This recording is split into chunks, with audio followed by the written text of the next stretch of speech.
Hello everyone, my name is Alekhya, Assistant Professor in Cybersecurity Department.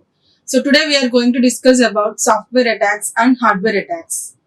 So first of all, we have to learn about what is a cyber attack and can we define ourselves against cyber hackers and how do cyber attacks happen, how to keep your devices safe from cyber attacks and some cyber security software attacks and some hardware attacks. So today we'll concentrate on these topics.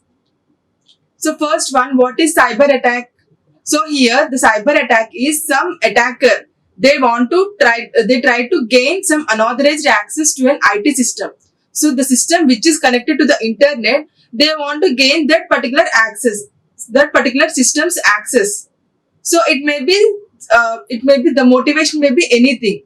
So it is the purpose of the theft or extortion or destruction of data or other nefarious reasons. So so many corruption reasons they might have. So this is nothing but a cyber attack.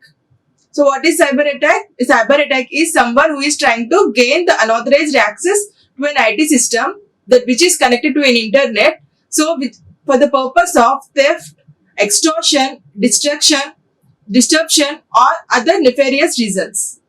So, of course, a large number of security incidents are caused by insiders. So, who is within the organization, whether the negligence or malice. So, it might be without the knowledge. So, however, for the sake of simplicity, let us assume that a cyber attack is carried out by someone who is not or was not a member of your organization.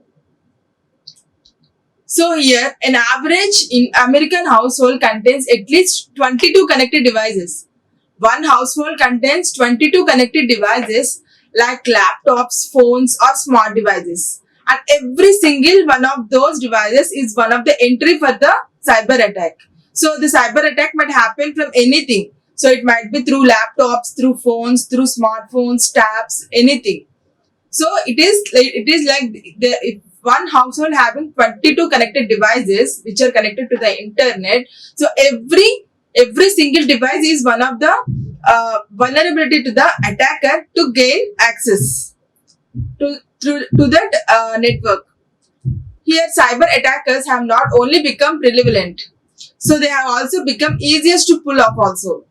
So hackers can buy subscription-based malware attacks on the dark market as early as you can sign up for a Netflix or Spotify account. So before your subscription. So according to the NetScott Threat Intelligence Report, there were 6 million cyber attacks in the first half of this year alone. Only this year it is having 6 million cyber attacks. So the good news is that you don't need to be a cyber security expert to shut down most cyber attackers.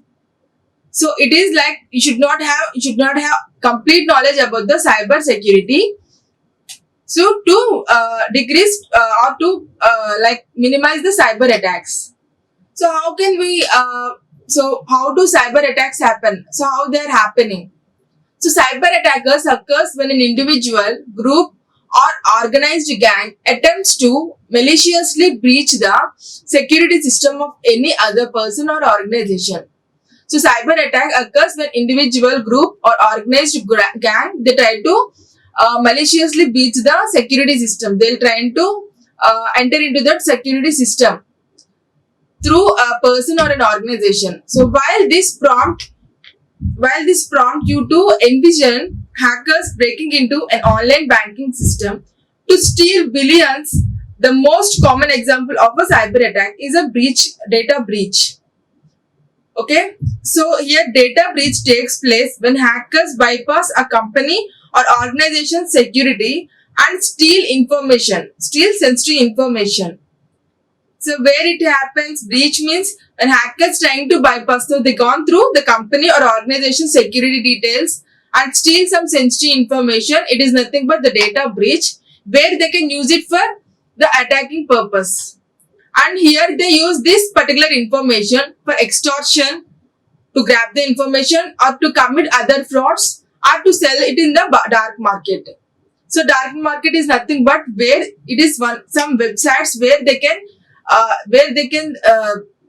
like sell the personal information or a sensitive data to that particular website, and they will give some money like that. It is some dark market. So this sensitive information can be sold at that place also. And how do cyber attacks happen? So how do cyber attacks happen? So but data breaches are only one of the consequences caused by the cyber attacks? No. So here attackers can be used to gain personal information and allow cyber criminals to commit identity theft. Identity theft is nothing but to gain the unauthorized access, or they could be used by malicious groups to cripple an organization's network. So recently we have probably even heard about full-on cyber warfare. So it is nothing but this is when nation-backed hackers attempt to leak sensitive data, destroy computer networks, and even they can shut down banking and power infrastructure. So all these things that will done by the attackers. So see here, with the so many number of possible cyber attacks, it feels like there is no way to stay safe. But there are a few essential tips or steps that you can take to secure your devices and protect your sensitive files from cyber criminals. See here, so we are having so many cyber attacks that were coming through any way. It may be through devices or it may be through networks. So we shouldn't feel like there is no way to safeguard our networks or systems or data. So we have to maintain some steps to mitigate the risks. So first one, install antivirus software with malware protection. So installing an antivirus software, it will mainly filter the unauthorized accesses, or the malwares will be detected in the before itself, and they can give warning.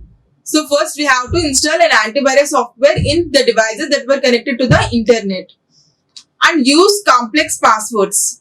And we have to use multi-factor authentication. So we have to use passwords. So we shouldn't give the passwords regularly. So repeatedly we shouldn't give the passwords, and we should give the multi-factor authentication for our devices. So it is nothing but like a two-factor authentication or three-factor authentication, like that. And learn the warning signs of a phishing attack. So we have to see what is a scam mail or text or calls that are coming from the attackers. Those are nothing but phishing attacks. So they'll try to manipulate our thoughts by sending emails, texts, and calls. So we should be aware of those emails, messages, and calls, and we should look after for the signs of scam emails. And we should regularly check your credit card report and bank statements. It is very important to check our credit report and bank statements. So if there is any breach in our credentials, there might be chance of stealing the sensitive data. So at that time, there might be amount deductions will be done. Anything might happen at the time. And don't ignore software or operating systems updates. So we shouldn't ignore that particular software updates. And use a VPN when using public Wi-Fi. We should use VPN when using public Wi-Fi. And we should avoid oversharing on social media and other websites. So keeping locations and posting our details shouldn't be done in social media and other websites. And sign up for identity theft protection. These are some steps that can be mitigate the risks of cyber attacks. And what are the types of cyber attacks and how to mitigate them? So let us discuss this. So these are some software cyber attacks. So while there are many different types of ways that an attacker can infiltrate an IT system, So it can manipulate the IT system in different ways. So most cyber attacks rely on pretty similar techniques. So we are having some common types of cyber attacks, so which will come under software attacks. So these are not only these, we are having n number of cyber software attacks. We are having n number of software attacks. So these are some of them.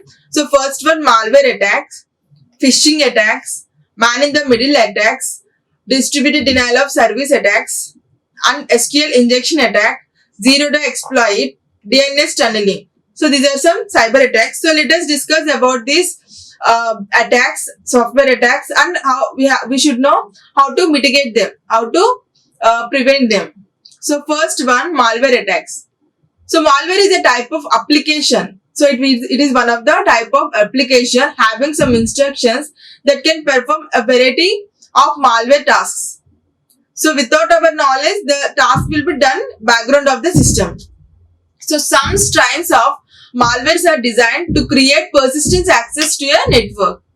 So we're having some strains of malware. So some are designed to spy on the user in order to obtain credentials or other valuable data, while some are simply designed to cause disruption. So malware is nothing but this particular attack will happen or it will affect on particular system only.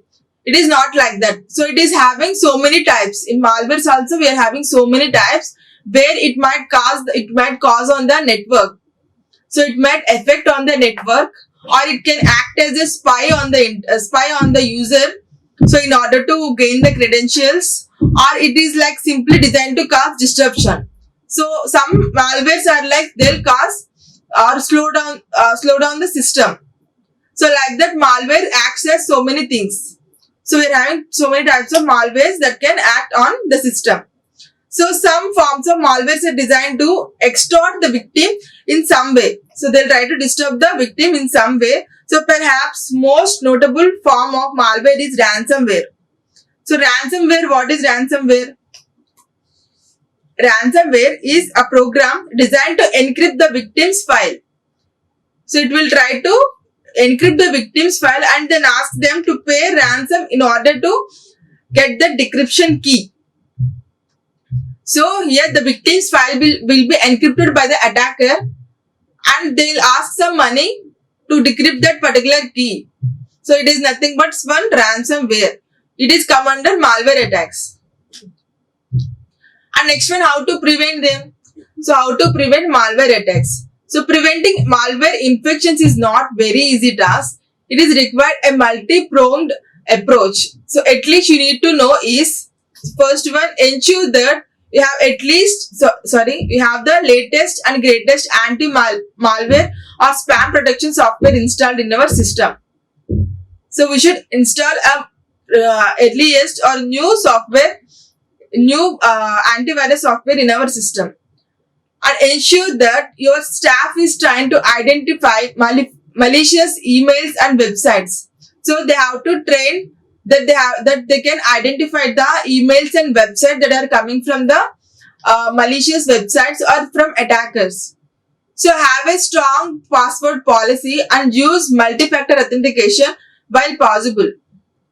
So they have to use strong password policies and they have to make use of multi-factor authentication also. And next one, keep all softwares patched and up to date. So up to date, they have to be updated or they have to be reconstructed like that. Everything that has to be up to date. And keep only administrator accounts where absolutely necessary. So we should use administrator accounts where absolutely necessary. When it is needed, we should use administrator accounts. So control access to systems and data. So they should have control to systems and data and strictly adhere to the least privilege model. And next one, monitor your networks for malicious activity, including suspicious file encryption, inbound or outbound network traffic, performance issues and so on. So we should monitor our network from malicious activity. So how it is happening? So is there any including in the suspicious files are there? Inbound or outbound network traffic?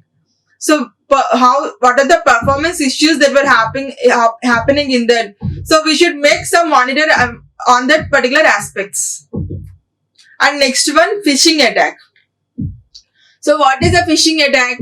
So phishing attack is where the attacker tries to trick an unsuspecting victim into handing over valuable information such as passwords, credit card details, intellectual property rights, and so on. So phishing attack is they try to trick an unsuspecting victim into handing over. So who is handling the valuable information? So how to prevent them? So first one, giving the phishing attacks are often used to trick a victim to install malicious software onto their device. So they think that it is from the reputed source, and they try to download that. So the technique is to prevent phishing attacks are much the same as preventing malware attacks. Okay, second one. However, we could say that phishing attacks are mainly the result of negligence, and such security awareness training would be the best way to prevent them. An employee should be sufficiently trained to identify these suspicious emails, websites, calls, and know not to enter information. So they have to know they should not enter information or download files from that particular website that they don't trust. So these are some prevention tips for phishing attacks. And next, man in the middle attacks. So man in the middle attack is where an attacker intercepts the communication between two parties in an attempt to spy on the victims. They'll just spy on the two victims and two or three, steal personal information or credentials, or perhaps alter the conversation in the same way. So it is nothing but man in the middle attacks. So man in the middle attacks are less common these days, as most emails and chat systems are using end-to-end encryption. So we can prevent third parties from tampering with the data that is transmitted across the network, regardless of whether the network is secured or not. So how to prevent MITM attacks? So if the communication protocol you use do not feature end-to-end encryption, consider using VPN, virtual private network, when connected to your networks, especially if you are connecting from a public Wi-Fi hotspot. So if you are connecting to a public Wi-Fi hotspot, we should be consider using VPN, virtual private network. So beware of fake websites, intrusion pop-ups, and invalid certificates, and look up for HTTPS at the beginning of the URL. So these are some prevention tips for man in the middle attacks. Next one, distributed denial of service. So a distributed denial of service attack is where attacker especially floods a target server with traffic in an attempt to disrupt and perhaps even bring down to the target. So however, unlike traditional denial of service attacks, which most sophisticated firewalls can detect and respond to, a DDoS attack is able to leverage multiple compromised devices in order to bombard the target with traffic. So it is like in DDoS attack, it is able to leverage the multiple compromised devices. They'll try to leverage the multiple compromised devices to make target with the traffic, network traffic. So how to prevent DDoS attack? So preventing DDoS attack is tricky because there are a few warning signs to look out for, and few ways to actually stop the attack once it has begun. So they said using a next generation firewall or IPS, so intrusion prevention system, they will give you a real-time insights into any traffic consistencies, network performance issues, intermittent web crashes, and so on. So it would also be a good idea to put your servers in different centers. And as that you could enable you to switch to another server if the current one fails. So it is like switching one system to another system. So in many ways, In many ways, the best way to defend your network from DDoS attack, distributed denial of service attack, is to have a tied and tested response plan in place. So that would enable you to get to the systems back as soon as possible. So we should come to the online as soon as possible and maintain our operations. So these are some steps for DDoS attack. And next one, SQL injection. So what is SQL injection? So it is a type of attack which specifies to SQL databases. So which are connected to the SQL databases. So they use SQL statements to query the data. Normally SQL databases use some statements to query the data. And these statements are typically executed via HTML form on a web page. So we know that. And if the database permissions haven't been set properly, if the database, they have not set the permissions properly, the attacker might be able to exploit that HTML form to execute queries that will create, read, modify or delete the data stored in the database. So SQL injection is nothing but, so if the permissions are, so if they have seen any vulnerabilities in the permissions in the database, when they are setting the data, when they are setting the permissions, the attacker has seen the exploit and they have seen this vulnerability. So what they will do, they'll exploit the HTML form. So they'll try to gather the HTML form details and to execute the queries. So and they'll try to change the change the data, or they'll try to modify the data, or they can delete the data within the database.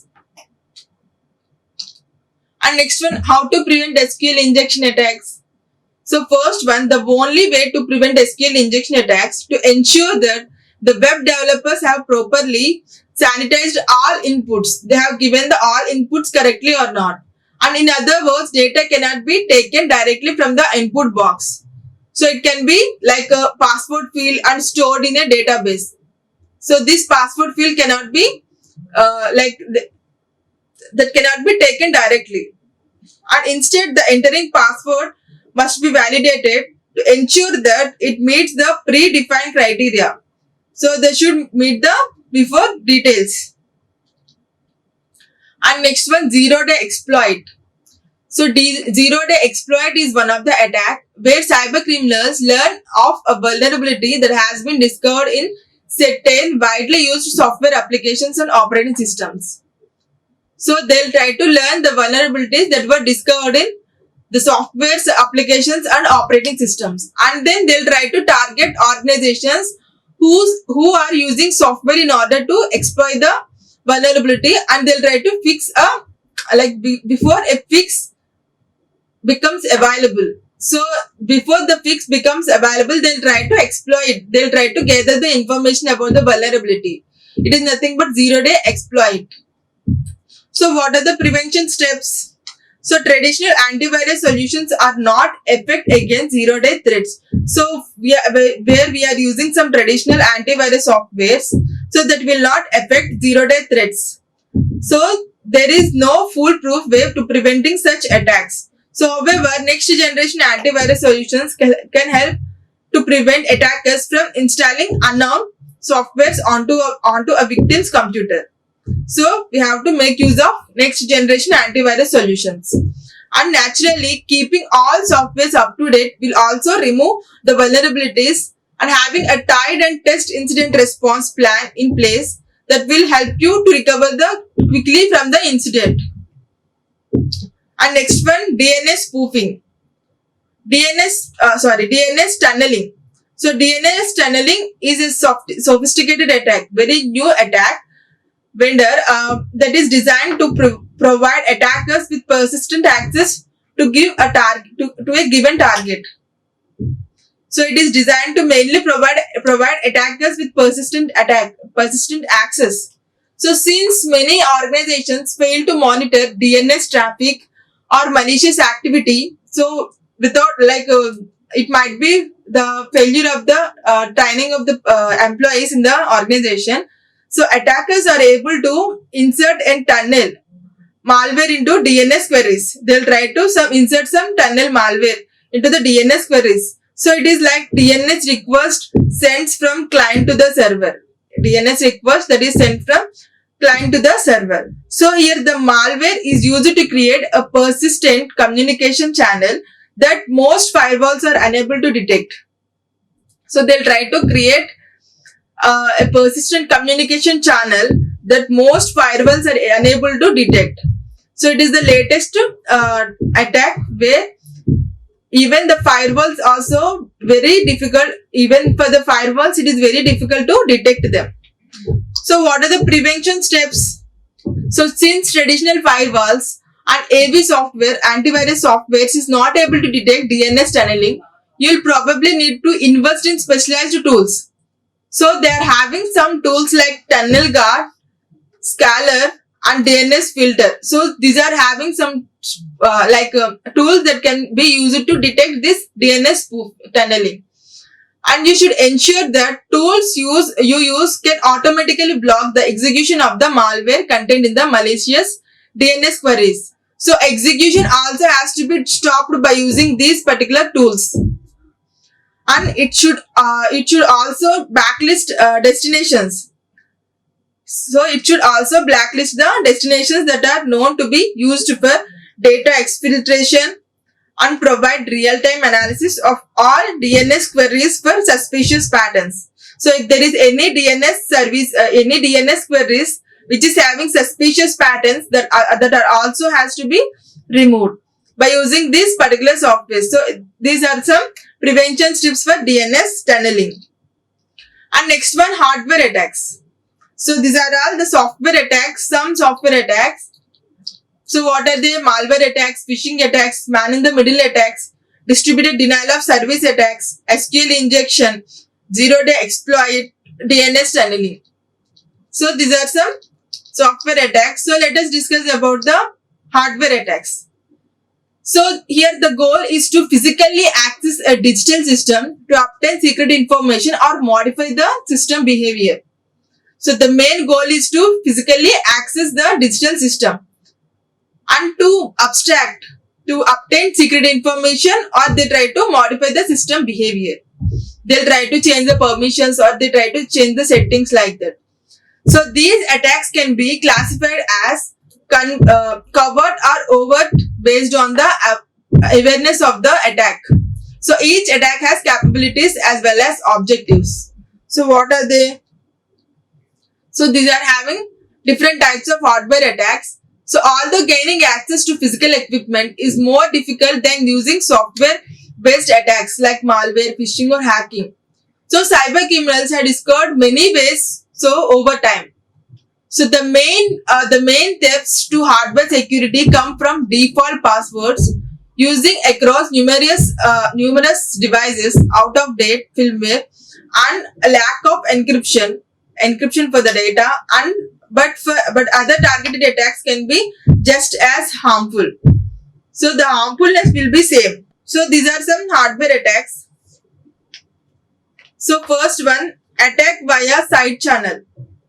So attack via side channel and using a row hammer, timing attack, evil maid attack, attack on modification, attack on eavesdropping, attacking fault trigger, and attack using counterfeit hardware. So these are some hardware attacks. So first one, attack via side channel. So information is frequently stolen inadvertently or through secondary routes during this attack. So they can be stolen frequently. So these attacks examine the electric emission from a computer's monitor. So they'll try to examine the electric emissions from a computer monitor or hardware to look for deviations from the user by exploiting patterns of information. So they'll try to gather the information about the patterns of information. So the information about the data having, so which type of patterns the data is having. So these differences can be in type of information seen on the monitor or in the varying power requirements of various hardware components.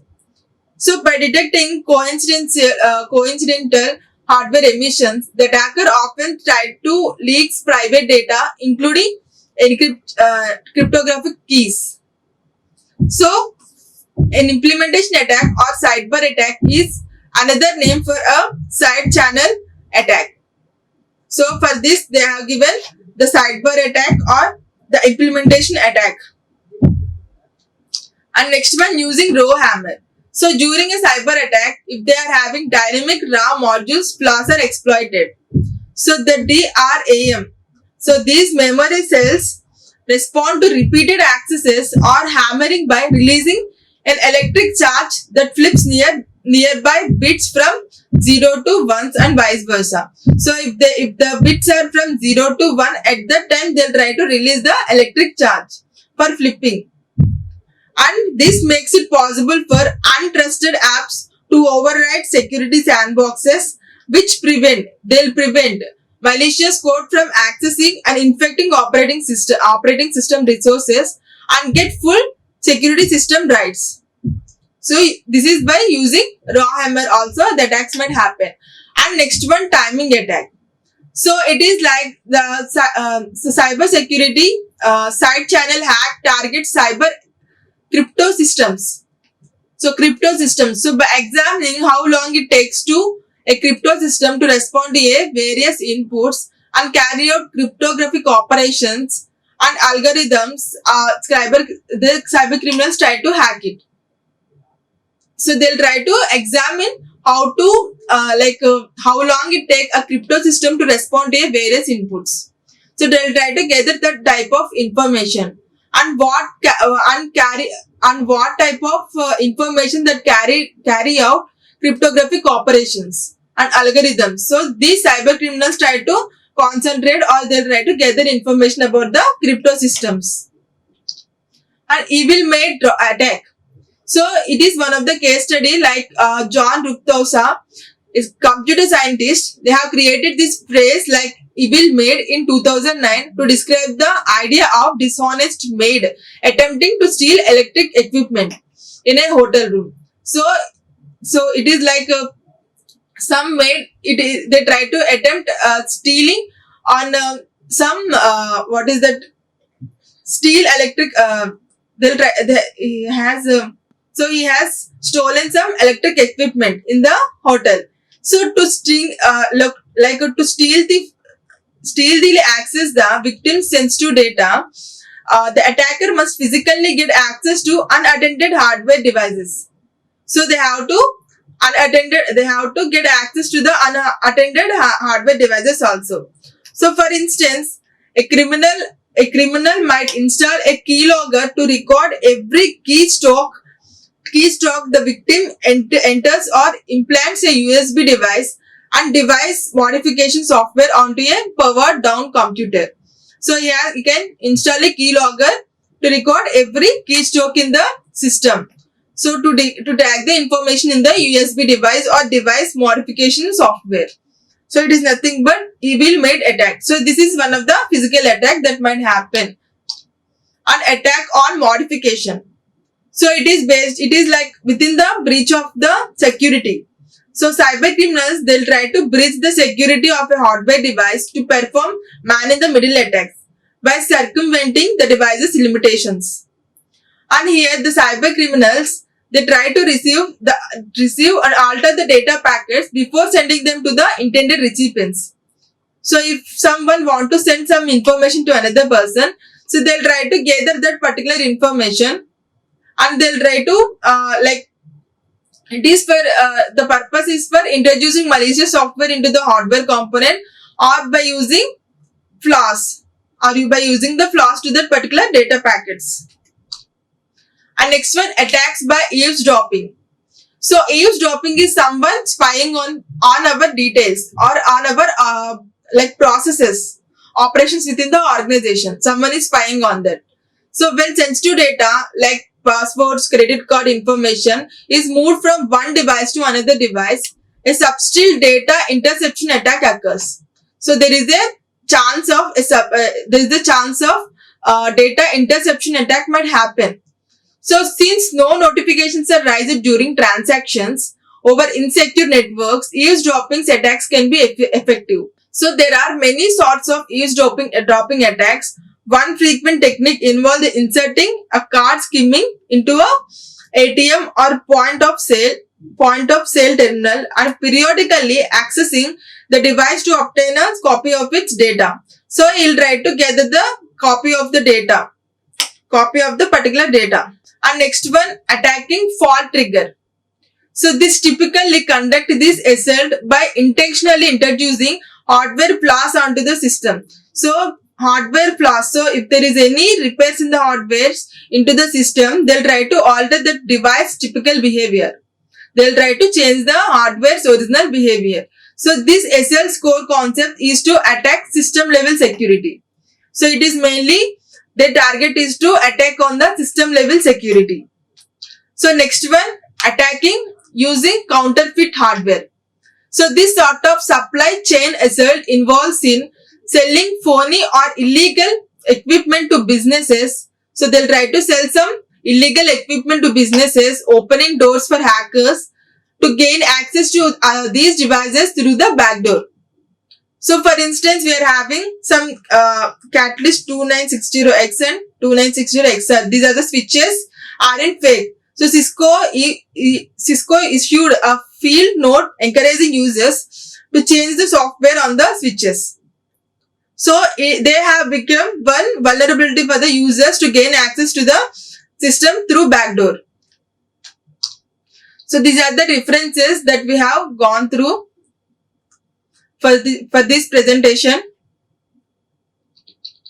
So what are the topics we have discussed? We have discussed what is a software attack and what is a hardware attack. So in software attacks, so these are some software attacks: malware attack, phishing attack, man in the middle attacks, distributed denial of service attack, SQL injection attack, zero-day exploit attack, and DNS tunneling. And what are some hardware attacks? So attack via side channel using raw hammer, timing attack, evil maid attack, attack and modification, attack by eavesdropping, attacking false trigger, and attack using counterfeit hardware. So these are the software attacks and hardware attacks. Thank you. Like, share and subscribe. Hit the bell icon for more updates.